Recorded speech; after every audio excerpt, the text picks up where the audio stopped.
Pranam Sadhguru. Since you are exploring the culture of Native Americans, and we know how deeply you explore anything you do, I'm inquisitive to ask one question about the sounds I've heard. I've heard that there's a lot of significance of sound in the lives of Native Americans. And they have chants for different purposes, for rains, for harvesting. What is the difference between the chants we have here in our culture in Sanskrit? And can we understand the chants of Native Americans the way we understand the chants we have in our culture through Nad Brahma or Anhat Nad or Shabda Brahma? We have heard about these things, and can you please throw some light on what is the difference between various chants which we hear around the world, and also can the chants be translated in different languages, or is there any language out there? So please throw some light. It would be great. Namaskaram, Prasoon.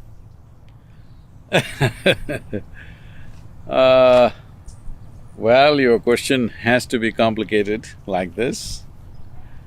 And I'm glad you asked this question because I've been pondering over this. I've been listening to a lot of Native American chants. I've met so many people and they sang for us.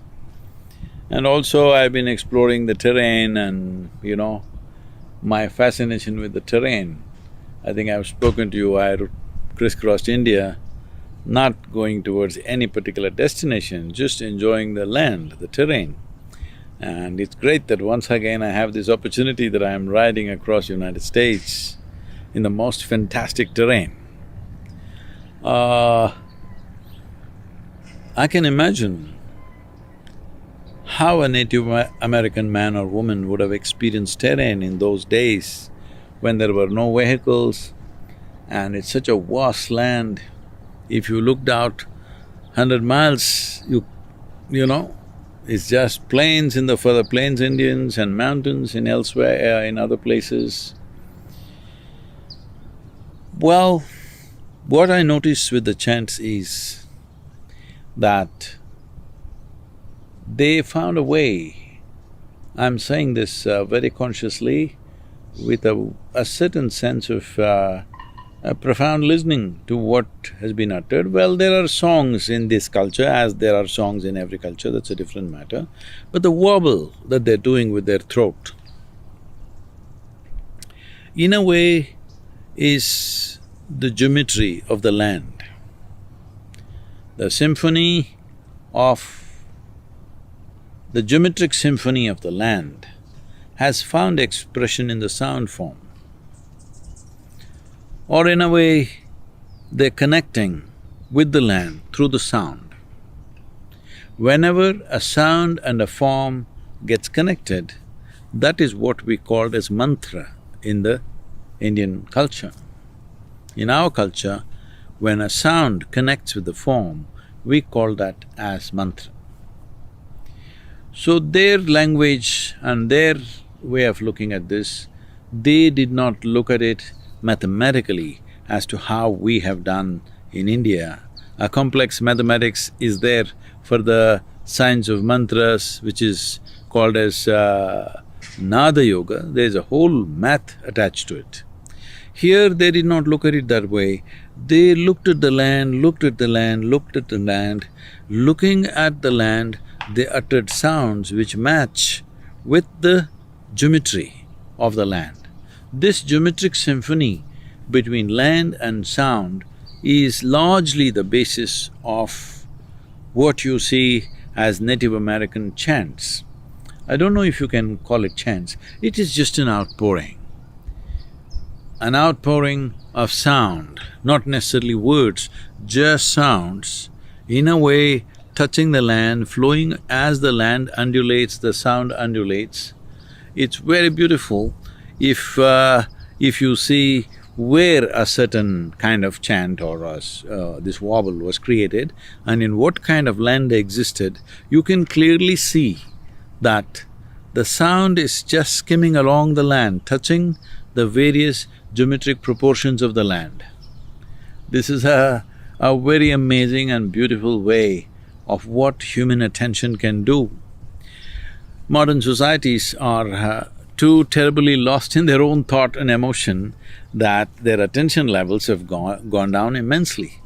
As I've said many times, I repeat this, the greatest loss that's happened to human beings is this: human beings have lost their ability to pay attention, a keen and intense sense of attention to anything. They think their thought, their information that they collected from textbooks and books and internet, whatever, is more important than attention. But the Native American traditions come from attention.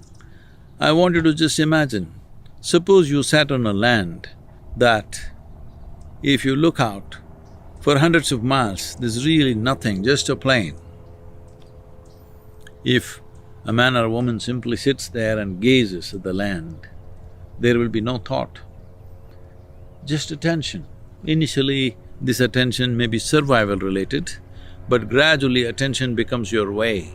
So, the sounds that you're uttering is the consequence of the intense and purposeless attention that they're paying to the land around them.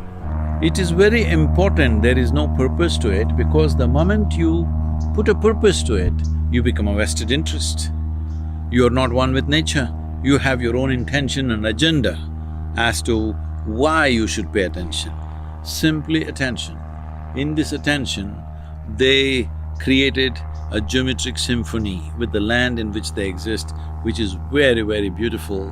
I think only if you listen to those sounds in the land in which they made these sounds, one realizes how beautifully it is melding with the land. This melting with the land through the sound has opened up many secrets for them. Because attention is the only way to open up doors in the universe.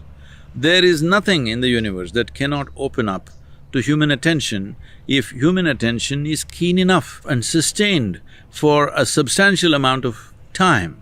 If this is done, all secrets can be opened up. They opened up the secrets of this earth, they opened up the secrets of the spirits, they opened up the secrets of other dimensions of life simply with keen attention without a purpose. I think this is a natural consequence of living in open terrain where there are not too many human beings, there is nothing else happening except you and the atmosphere around you, and inevitably, initially you start paying attention for survival reasons, later on attention becomes your way of being. I think this whole use of sound has, in these cultures, the whole use of sound in these cultures has evolved out of this purposeless attention. Not about reaching God, not about achieving something, simply attention. Where there is attention, one shall not be denied. If attention is keen enough, creation and the creator has to yield. This is what you see here in this very gentle and beautiful culture, of which not much is left, but still what is left has to reach the world. People should understand how beautifully these people lived, being one with the land. When I say one with the land, they did not live upon the land, they are the land. Namaskaram, Prasam.